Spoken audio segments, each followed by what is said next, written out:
नमस्कार दोस्तों, स्वागत करता हूं अभिनेता ऑफिशियल न्यूज़ पे। हमारे चैनल पर पहली बार आए हैं तो हमारे चैनल को सब्सक्राइब करें और लाइक करें।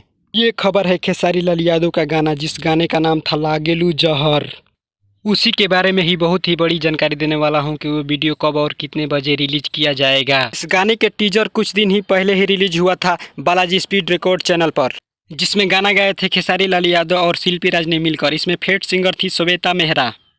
अब ये गाना रिलीज होगा कल नहीं परसों 11 तारीख को, 11 जुलाई को। देखता ही होंगे सामने स्क्रीन पर 11 तारीख को ही रिलीज होगा ये गाना। उम्मीद करता हूँ कि ये खबर आप लोगों को अच्छा लगा हो तो हमारे चैनल को सब्सक्राइब करें और लाइक करें, साथ ही कमेंट करें कि ये वीडियो कैसी लगी। मिलते हैं नेक्स्ट वीडियो में किसी बवाल खबर के लेकर।